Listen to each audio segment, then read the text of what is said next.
let's start from 1998. So, Liases Foras is such a unique name. The name Liases Foras, we kept it because the reason is no one needed research at that point in time. It used to be considered as a forte of only IPCs, and Indian names were really not really given much of the credibilities, especially when it comes to the research.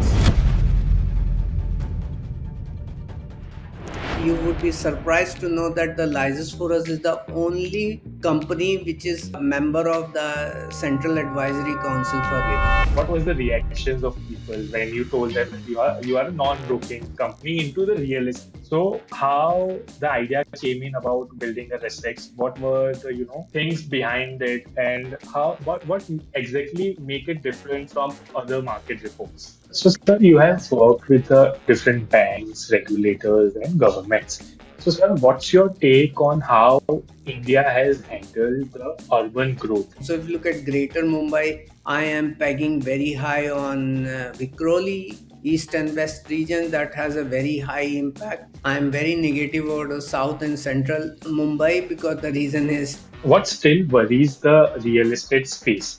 So, what's the one thing that hasn't been changed after years of regulations and data?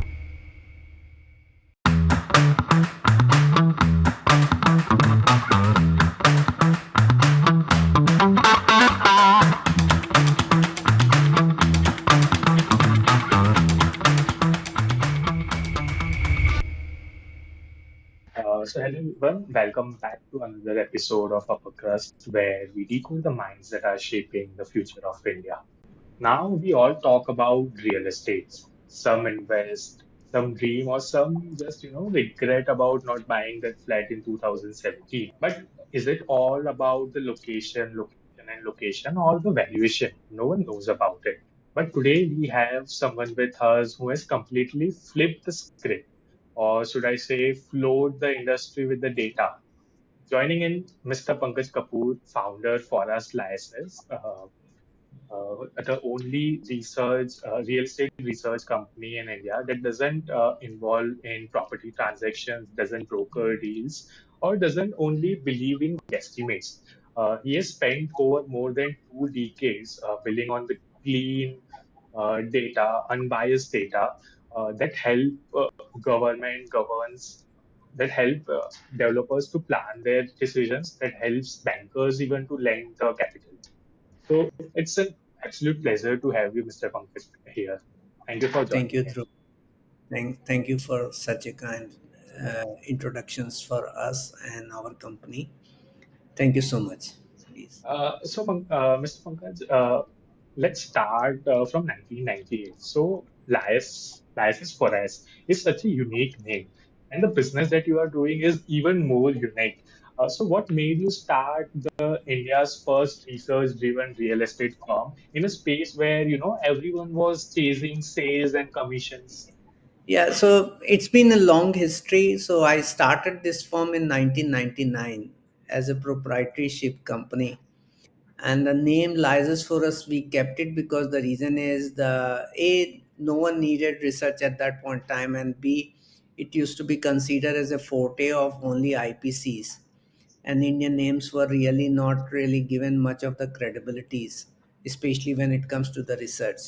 So, in order to disguise the audiences and things like it, that we can provide superior research, and this is one space which is highly underserved when it comes to the quality research aspects.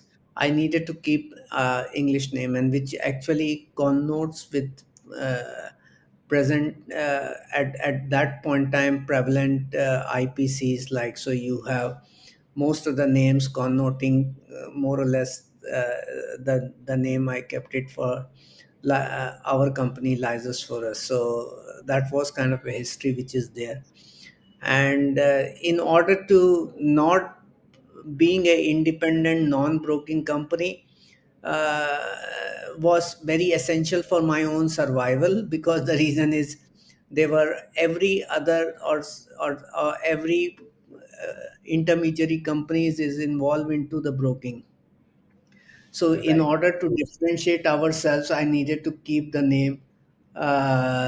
or keep the positioning in such a manner that we are separating ourselves and I can probably own a leadership. And there was a big vacuum available in this particular space for this. So, and that's a basic reason all through 25 years of existence, we have remained a non-broking realty research company. And we could create a niche for ourselves, a position for ourselves. And there are requirements for independent data driven research, which was Right. although at that point in time it wasn't really much needed, because and that's a basic reason we had gone through a very very long struggle. Yeah. All right. Uh, Definitely, it's truly innovative and inspiring to see what Liases for Us has been doing. I understand how difficult it might be initially, right? So, sir, you took a bold call. No brokerage, no buyers, just a pure research. So, how did people reacted to it initially? What was the reactions of people when you told them that you are a non-broking company into the real estate? Yeah, so there has been a complete, the company got evolved all through this. So just prior to starting this company, I actually happened to work with a real estate firm way back in 96 97, and that was a company which was planning to come up with a project in Bangalore Dodwalapur, and they supposed to have international collaborations with 54 different entities which were rendering different types of services. And that is the time I really got to develop for first time a pricing rationale for real estate sector. So I developed a mathematical models where I analyzed and rated uh, projects on close to 700 attributes. And that is one first time I really learned and realized that the real estate as a product is actually is a combination of several things, because it is immobile. So when person purchase the property, he purchase the infrastructure surrounding. He does he there's the product is not mutually exclusive product, and that intrigued me so much. It's a space science to it. So when I developed the first pricing rationals and things like it, and compared it the properties and came up with the valuations, like comparable valuations, looking the attributes of the properties, over 700 attributes and things like it, I just felt I have unraveled something in the real estate sectors. And I got highly into. But having said that, over 25 years of being a student and the researcher in this particular sector, I realized that it is the least studied space. We Right. have gone to moon, and then we have gone to Mars, and planning the to explore the celestial space. But when it comes to the earth and the real estate, which is also a space science, we haven't really done much in terms of, and largely because we have not aggregated data, we haven't really analyzed and compared properties in a scientific manner. And with so if you look at across the kingdoms, through the histories and things like it, you realize that the land has been the most potent assets, whether the kingdoms or the countries or ruling rural of that particular kingdom, and all those things wants to really own all through, and which remains today also, whether the government or whether the individuals, they want to own the land, and the land value appreciations really brings the wealth of the people. But having said that, it is the least studied and least rationalized. So this is one area which actually all through the years I realized this is highly underserved.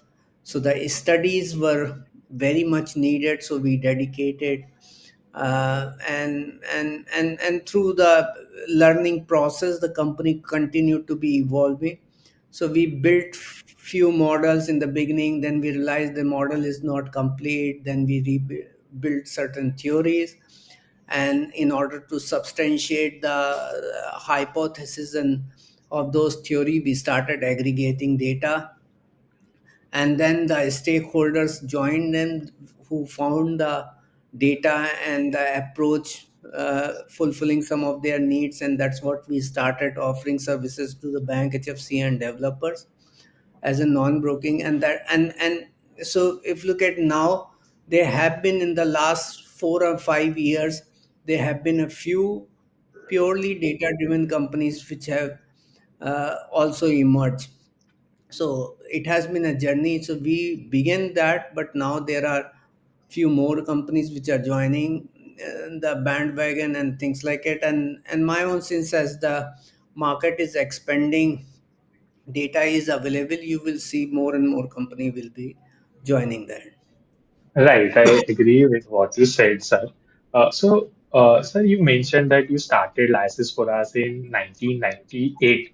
So, collecting data in those early days must have been tough, right? So, how were you managing things? So, were it just site visits or third party, or how you were managing the data? So, I am trying to So, understand that. so the primary data collection has been site surveys, where we would go to the project sites as a dummy customers, and then and then retrieve the data. And frankly speaking, that process is still continuing, although now there are other sources of the data which is publicly available, like RERA data is available, IGR data is available. But there are challenges in the sense of the available informations mapping and many other challenges. So we are still continuing collecting the data through the field surveys, and we have been pioneer in this particular. Absolutely amazing, sir. So now RERA and all those things have came in now, but Liasis for us has been the, pre-tech, pre-era thing which So, developers, which were helping so developers basically. yeah, so while when the RERA was being instituted and conceptualized at that point in time, the Ministry of Housing was asking the data from us, where we were Oh, telling them about how many projects are getting installed, what are the problems prevalent in the market, why the RERA is so much needed. Although there's no official document I have, but when Mr. Venkaiah Naidu presented the bill in the parliament, at that point in time, he used the figures which we shared with the Ministry of Housing in order to in his introductory speech. So the RERA used our data, and you would be surprised to know that the License for Us is the only company which is a member of the Central Advisory Council for RERA. this sounds really amazing, sir. So I have, read all those things, and it has been amazing. So I was coming to that part. So, Mr. Pankaj, now I want to get into the brain of the business, the tools and platforms that Liasis Foras has, built. So RESEX. RESEX has become the go-to housing index in India. It has been used by banks, regulators, investors.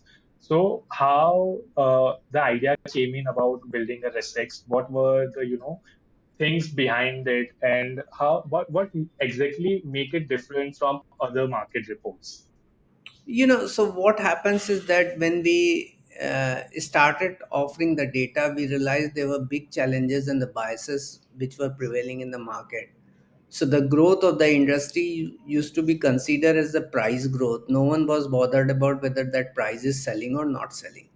So there are inventory which was being priced and overpriced, and builder were not selling, but that was shown as a price growth market. And way back in 2007, 2008, such scenario was really saying booming, and almost all the quarters were writing a story of the growth and unprecedented growth of the real estate market, while the velocities were really one of the lowest at that point of time. So, and people were not bothered about, people were saying that 3,000 rupees rate has become 10,000 rupees, and that's a phenomenal growth of the market. largely because most of the supply was choked due to the regulatory roadblocks. And then we had opened up the market through the FDI money and things like it. So no supply to sell. Excessive money started chasing the market. The builder were playing games onto the excels rather than developing projects on the on the sites, or selling. So they were just escalating the prices of their existing inventory and then was trying to cash it out and things like it.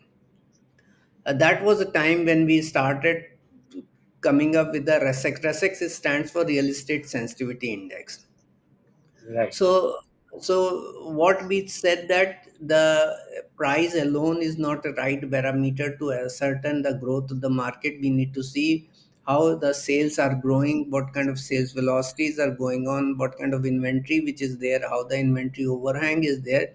So it's not just a price, but also what is market needed is price sensitivity. So the RESEX stands for Real Estate Sensitivity Index, where we brought these data, built in these kind of a trends and series where one can see our data, drill it down to the granularity level, that which projects, which builders, which micro market, what kind of sales supply, its trends, what is selling, what is not selling, what product, what kind of sales velocity, inventory overhang, and all those things came into being. So in 2007 we launched. It was inaugurated by Karnad ma'am.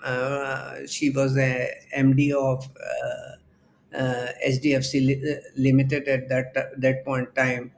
And so that is something which we introduced in 2007, and lenders started using extensively from the angle of two, like, not only ascertaining the opportunity for the mortgages using the data, that which projects, which builder, which micro market are selling, so that they can focus on those particular projects builder, and also ascertaining the risk in the market, like, execution risk, price correction risk, builder rating, and all those kind of modules which we built over a period of time, which is there. So it's a comprehensive set of the data. So as on date we are covering 60 cities across India, capturing data of over 20,000 marketable projects across the sectors. And if you go by the RERA, it could be as high as 40,000 RERA projects. We are monitoring their sales progress, price progress, construction, inventory, all those kind of movements across all these projects which we are building. Using these data, lenders takes a decisive decisions. You know, assessing the opportunity, which micro market, which pin codes, which builders, where the sales are concentrated, so that they can go and capture or build in the relationship with those particular builders. And their risk team do the assessment, whether the builder should is having a default probabilities in positive or negative for funding or not. So they use our developer rating module.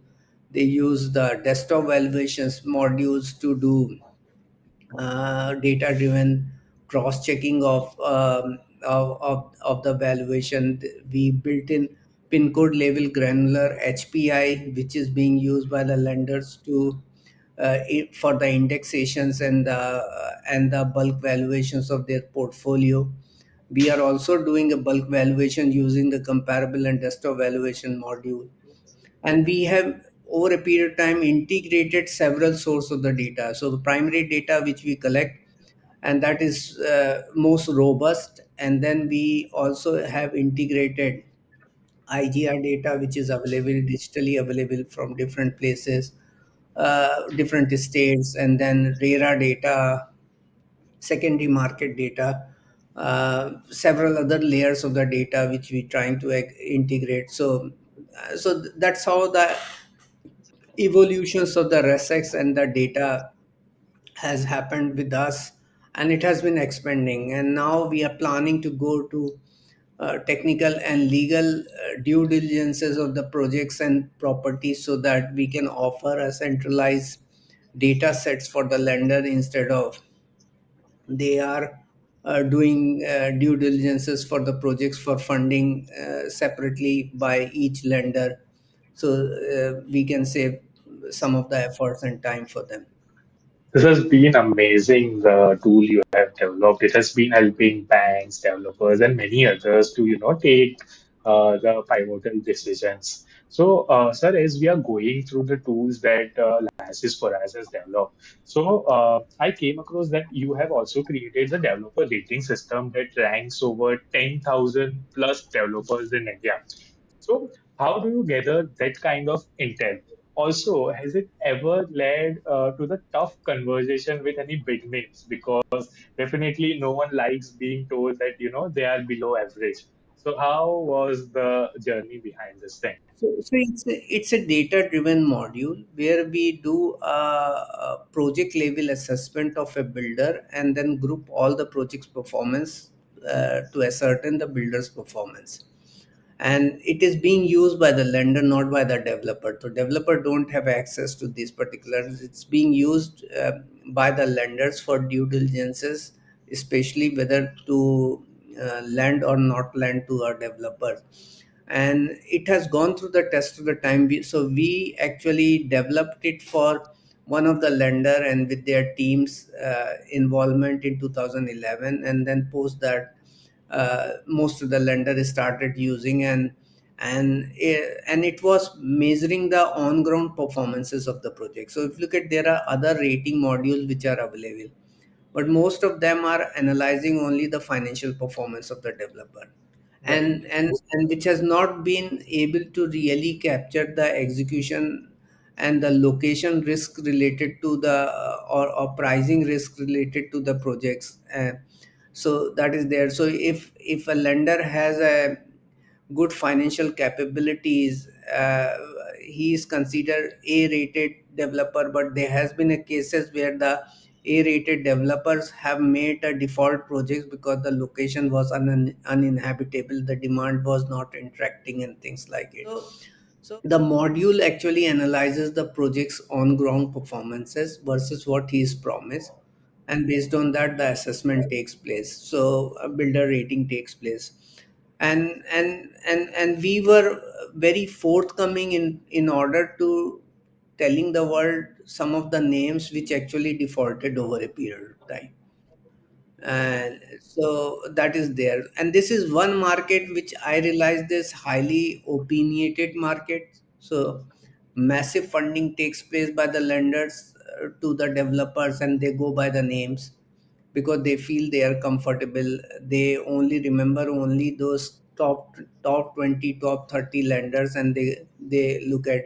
And there have been a cases where there were biasness, like, a smaller developer have higher propensity of the default. But if you analyze that, major money lost by the developer, by the lenders, were to the developers who were not a small developer in those times and all those things, and there were no B grade and C grade developers in their names and books, because they were just going by the name, that how much of money is spending onto the advertisements and how big is the size of that particular builder, and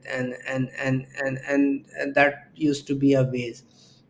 So when we started doing the developer rating, it really gave another outlook to the lenders, which they were not really looking at, that how the project's performance are taking place, and based on that, what is the builder's performance, what is the habit.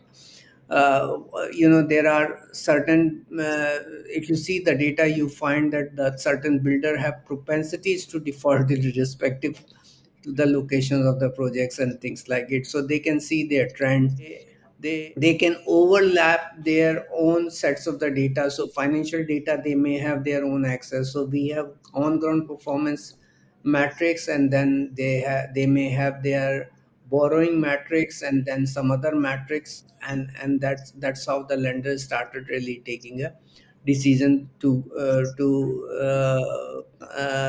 go ahead with the developer or not. Secondly, what happens is that no lender knows more than, so there are 10,500 or 11,000 developers which are existing right now. 8,000 of them are actually small developer where the value of their ongoing projects supply is less than 100 crores individually, but there are sizable chunk of that. And as the expansions of the credit taking place and number of lenders are getting added, I think they started looking at the expansions to the smaller and smaller size of the developer where the information is much needed for taking any kind of decision. So it is becoming an enabler for them to really take a uh, I informed decision whether to go ahead and not to go ahead with this. So that's how it has been helping them. This is very interesting, sir. Also about your magnet theory. It predicts where the next property boom could happen. So, sir, what's the Yeah, logic behind it? And has it actually worked out, like worked in a real life? If you can share some yeah, story, if you have. And is it yeah, possible that it can, spot the next Gurgaon? yeah. It is. So what happens is that in 2007, I was driven by the hypothesis that everywhere they were talk about the extensive urbanization is taking place in India, locations will grow. Every location was being considered as a strategic locations. There was no econometrics model, there was no actually a scientific module through which you can assess that which locations will grow, what would be the hierarchy of growth, when the infrastructure will get, how when it will start really growing and things like it. So that's where I developed the theory. It took close to 1 year for me to continue thinking about the Oh. magnet theory. So magnet theory has three element. One is called zone magnet, is like every location attracts, and that attractability is defined the desirability and the demand quotient of that particular location. So one is the zone magnet, and zone magnet I defined with respect to one index, which we call it economic density index. So I said that a location which is highly posh, where the density of high-end people are higher, and the location which is poorly or inferior in terms of the demographics, where the density of low-end people are higher, or the location which is undeveloped where there's no density. So we built in one index called economic density index to define the mathematical number to define each location demographic density or economic density of the demographic. So what we took is we divided the city into, we did this study for Mumbai MMR regions at that point in time. We divided this each city into micro markets, and then we took the built up area density of each zone, and then we used the rental and real estate rates to do the ascertainment of the income classification. So we develop the income density, that like, so it is something like, why what is the difference between Kurla and Pedder Road. So Pedder Road has a high end density of high end people. Kurla has a low end people's density, but it also has the density. So the high end, like, so if someone who is earning 2 crore rupees and there are 20,000 people, so the product of these two will always show that the Pedder Road has a higher economic density in comparison to the lower end. And I found very high correlations with the property prices. So the locations, property prices are highly correlated to the economic density of their zones, which is there. So this was one element. The second element was infrastructure, and the economic or third was like economic hubs, distance from my economic hubs. So people buy or live on the basis of where they work. So closer proximity to their workplace is will have a higher price. As you go farther, then the prices diminishes because you spend more time and take more inconveniences in traveling. So that is one thing, and infrastructure become enabler. So today And what we have seen in the recent times, that the metro boom and then Trans Harbor Highway link and many other things which are making location more accessible. So what we did is, in 2007, MMRDAs had the laid down infrastructure map which they were planning to really develop with their timeline. So we laid it down as per their completion timeline. We built in economic density, and based on this completion timeline, we looked at the spread of economic hubs against the each locations, how the convenience was getting improved. And based on that, we came up with the growth indexation, like, which location will grow.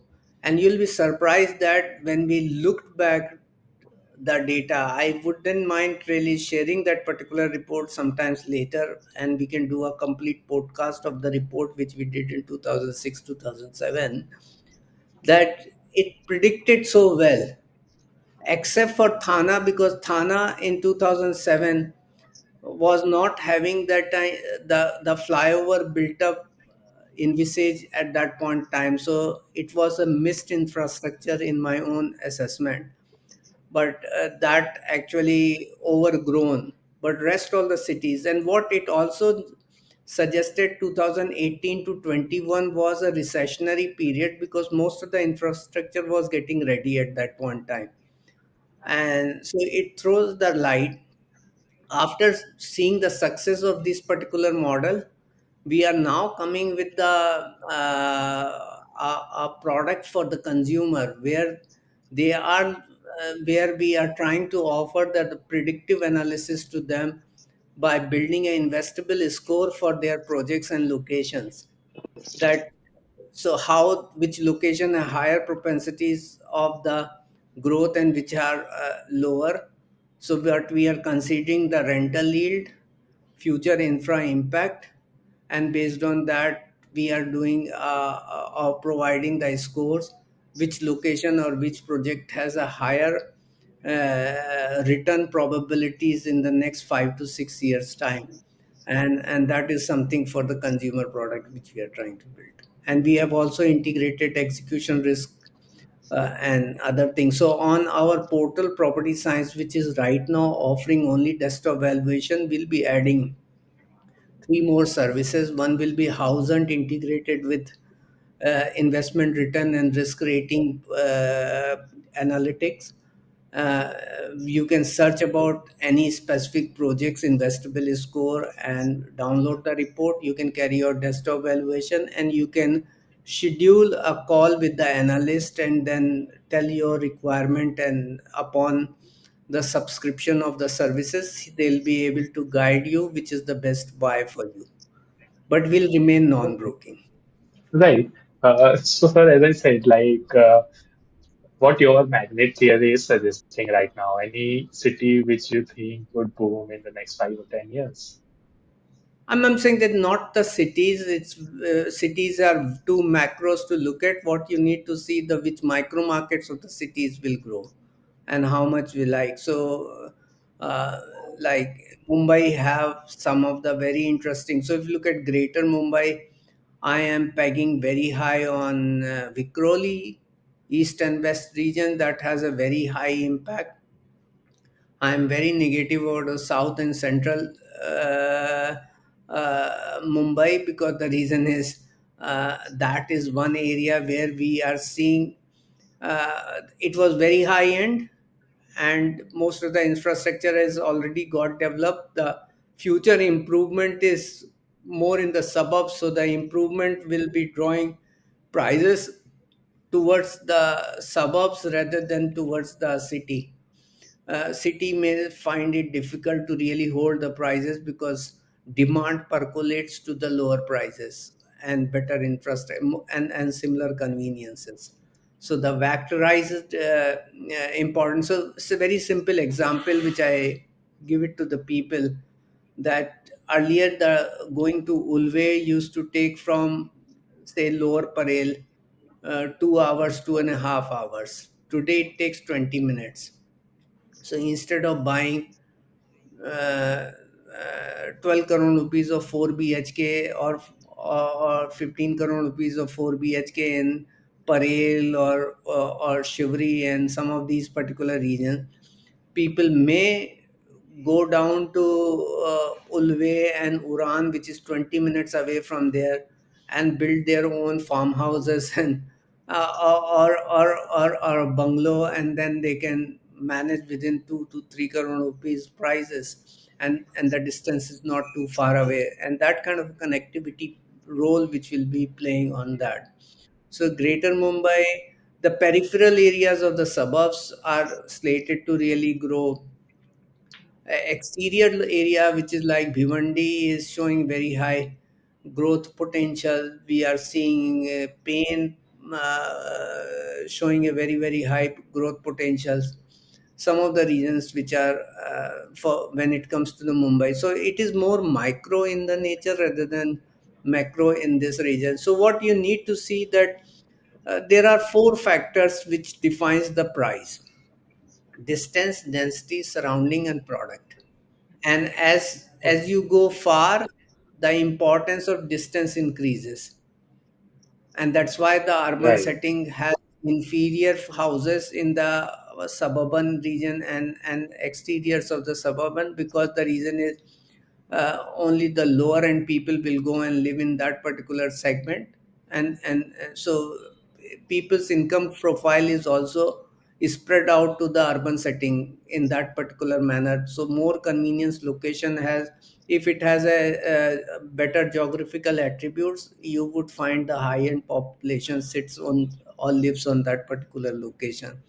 So these parameter on which the real estate really sets in. So in this particular light, the whole city gets spread. So the location which are inferior in terms of the convenience, and then have the certain attributes available, have a higher potential propensities to see a higher appreciations, which the study suggests.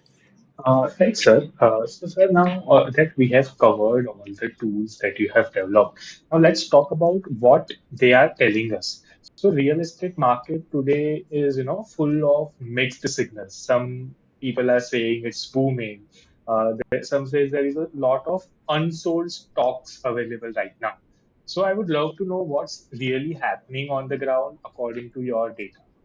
So my own sense is there is a the industry is maturing and growing faster. So we should not look at the unsold. We should look at overhang on the unsold.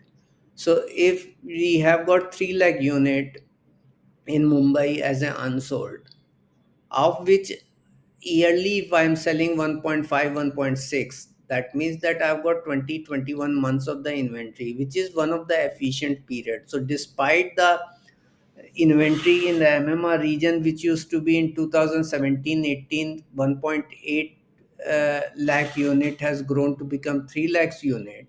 But my sales also has grown from 70,000 to 1 lakh 60,000 or 70,000. So overhang point of view, the market has really grown in, like it has become more sustainable. So 16, 17, we had an inventory overhang was as high as close to 50 months or 60 months.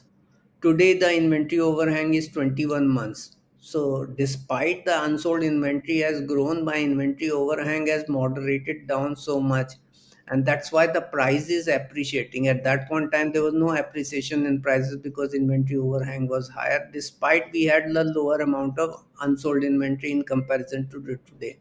So what you need to see in the ratios of the overhang, the inventory. So if market has matured, so I do not see price correction risk in the immediate, which the people are talking that 3 lakh unit ban gayi, price गिर जाएगा. All India में there is a 11 lakh unit unsold. So and which has been maintaining. So if you look at last 5 years or 6 years, inventory has dropped only by 8%, because the reason is if the sales are taking place faster, then the you see the builders are also launching more projects, so the inventory is getting replenished. It's only when the sales starts going down and inventory continues to be coming in, that's where the market really becomes inefficient, which we are not seeing right now. So far so good. I see the market is holding. I see it'll be maintaining a plateau. I don't see it will be showing a very, very robust growth, what it has shown in the last 3 4 years post COVID. I see that we are touching, we have peaked in that sense. I also see the market was highly driven by the luxury and ultra luxury segment market. We see the sales will, the structure of the demand may shift from luxury, ultra luxury to mid and affordable, where we were seeing lesser supply and the lesser volumes, or lesser volumes taking place. I see the structure of demand may change, but I don't see reductions in the volumes. I'm not seeing the reductions in prices. I see the market will continue to be maintaining its own levels going forward, and most of the All right. city. Right. Now I have a better understanding of the whole scenario. So now when we are talking about the Mumbai, so I also wanted to know about the cities like Hyderabad and Ahmedabad. They are seem to be, better planned. So what things they are doing right or better compared to the Mumbai or the Delhi NCR? So before Hyderabad, I would talk about NCR. NCR, if you see, for a long period time, in terms of the sales and supply, it used to be in tandem with Mumbai. So if Right. Mumbai had 1.5, 1.8 lakhs inventory way back in 2012, 13, and 14, NCR also used to be. But NCR went through a prolonged struggle where the lot of project got stuck and all. While post COVID, because of the state level reforms and the demand flow and the rationalized pricing, we have seen unprecedented growth in terms of the new launches in MMR regions. So, in comparison to MMR, NCR has become one fifth of its size. So, market is highly, squeezed in terms of available supply, because most of the local developers are still struggling. Only in the recent times, I've seen some new launches are taking place. So, other than the national players, which is like DLF, Prestige, Shobha, and one or two developer of NCR. Most of the older developers are actually absent from the Delhi NCR market, and that's a basic reason. Supply is highly squeezed, and because of limitations of supply, the price growth in Delhi NCR market is highest, because we have very limited supplies to take place to sell, and because of that, one more reason is this is a market which is highly dependent upon the investors. So there are some bit of speculative service forces also started working on, and that's why we have seen unprecedented, like, double digit growth in the property prices on last 3 years and 4 years. So some of the market which were in the range of 5 6,000 rupees are touching close to 12,000, 13,000 rupees range. Noida, Gurgaon is crossing 20,000 band and things like it. So which is way too fast and too much increase, and largely because we have limitation of supply.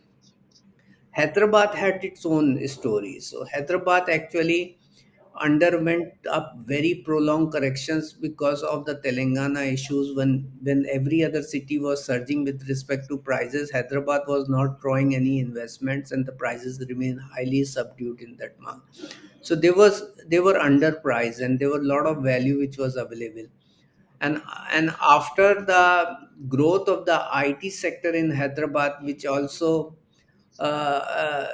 it drew maximum demand from the GCC companies, and a lot of IT companies started moving.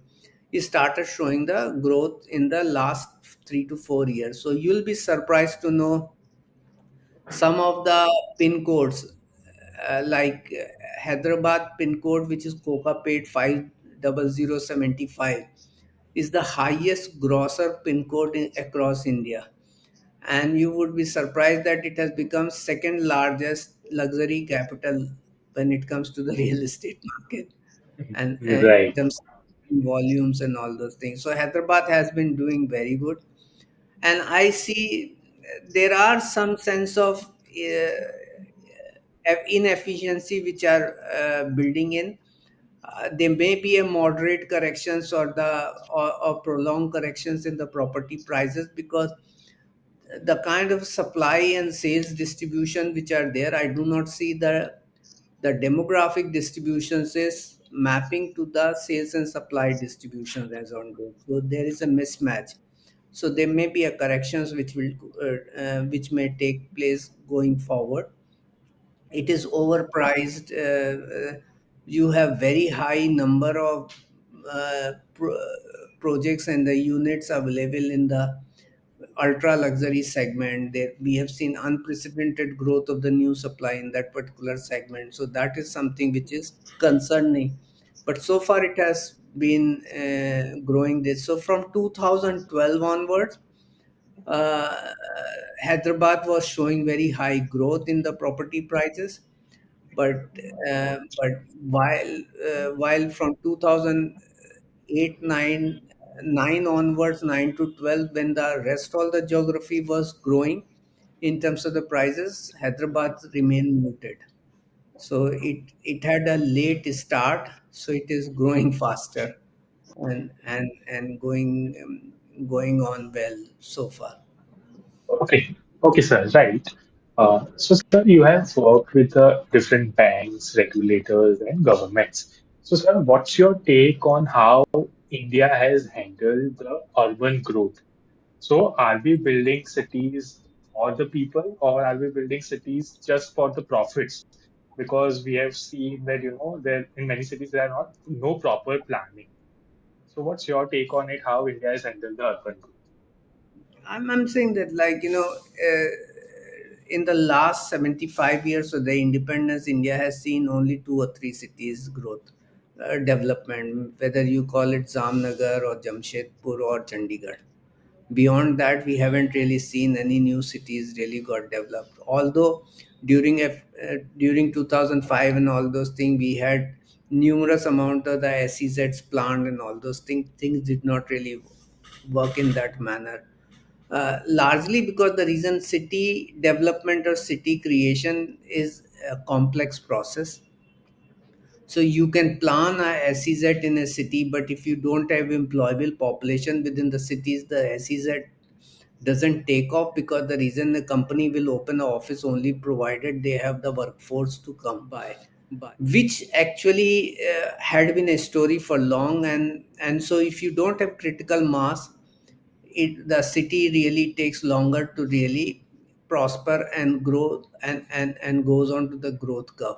But there are a lot of things which are changing now in India. So post COVID, we see the decentralizations of the economic cluster. So earlier it used to be everything was migration driven, like why Bangalore grew or Hyderabad grew or Mumbai grew or Pune grew, because the reason is economic growth was drawing the people from other cities, and that's where the demand for housing was really growing.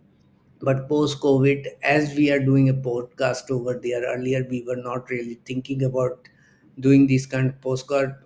You had the meetings taking place physically, and then the conversation used to be taking place more physically. Now the remote working has become much more, and that has brought the dispersal of the economy. So we see now some city which have a sustainable population have at least some sense of economic development. So I was hearing, like, some of the companies have started taking spaces like cities like Lucknow, Jaipur, and other cities. So the tier two cities expansion is taking place in that manner. Government's initiatives for the smart cities also uh, has been partially successful. Especially they have done good in terms of the digital connectivities and digital framework. But when it comes to the ground level transformations, other than the metro connectivities and all those things, I think rest all the thing is yet to happen. But having said that, India is onto the path of developing. So best thing across India, which is going, whether it is tier 1 and tier 2 city, is the metro connectivity, which is making more land connected, and the city's transformation is taking place. The digital connectivity is also another disruption which is taking place, which is going to be transforming the cities going forward. India is also started taking. So few days back we had a podcast on spiritual cities and tourism driven cities. So that was also neglected.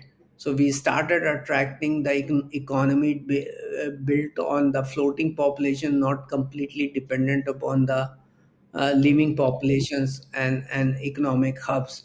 So that is also will be drawing people. So there are various transformations taking place. So there may be some growth potential which will emerge, something like Prayagraj, where the Kumbh took place and so many people came in. So the new economy, 3 trillion uh, rupees worth of the economy got developed. We also saw Ayodhya, that 160 million people actually went to pay the respect to the Lord Ram. And we also are anticipating this year it is going to be double then, because we already crossed those numbers. So that those floating population will also help galvanizing the growth of these spiritual cities. Metro will be connecting more cities, hybrid working model, low migration. So there would be a transformation. So it also says there would be a pressure for growth for the larger cities, because they may not see the same level of migration, because their cost structures are also higher. So there may be a diffusions in those cities and the improvement in the smaller cities. So all these phenomenon may take place going forward. Uh, right, sir. So one last thing, I wanted to ask, like, what still worries the real estate space? So what's the one thing that hasn't been changed after years of regulations and data? I am saying that not worries, but having said that, despite all the data and the RERA came into being, this industry still works on the trust. I was very keen to refer to that. Like, RERA has made developers mandatory to put in all the informations on and they give possession timeline on the RERA. But what they mention to the consumer, assuming delivery will be in 2028, but in RERA, in order to avoid the penalties clauses, they extend the timeline by 2 years or 3 years time. Consumer goes by what developer is saying, and that's what I say, that the trust still works in this. Data is going to be enabler. Data is making consumer more informed. So today's consumer is much cautious, much informed. He doesn't buy the stories anyone can give. They actually want to read, they want to compare. Self-aware consumer, and both sides, like, rightly educated or wrongly educated, because there are a huge amount of narratives which goes in for the social medias and all those things. So both sides of the stories which are there. So, but having said that, there's the informations are available and consumer are consuming these informations before really taking a call. And a lot of things is transforming and changing, but few things will remain same, is that the world of the developer will still be driving the decisions and this and their conduct. So if in past someone has really conducted badly, then they will they face the result for the ongoing or future projects, in his future projects for their misconduct or the default, that will be there. But the world is well connected, and lot of information and data is available. So a lot of times it happens is that today builder can't say that this is my price. The consumer says that I'll check the IGR data and see that last transaction takes place at what price. Then he goes to the RERA and checks whether the information's put in over there is what builder is mentioning or not mentioning. He questions and asks these kind of things. So a lot of things have changed, and changed for the betterment, and it has added to the difficulties of the developer but enabled the consumer, and it has become much better from what it used to be. All right, sir. So before we end this, we have four quick fire rounds. So I will ask the four questions, and if you can just, give us small, simple answers to this thing.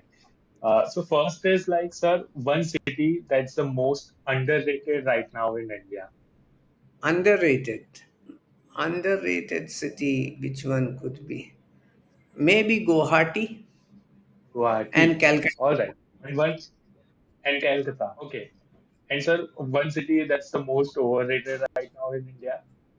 Delhi NCR. Okay. And sir, one law, if you wish, that could exist in the Indian real estate sector. One law.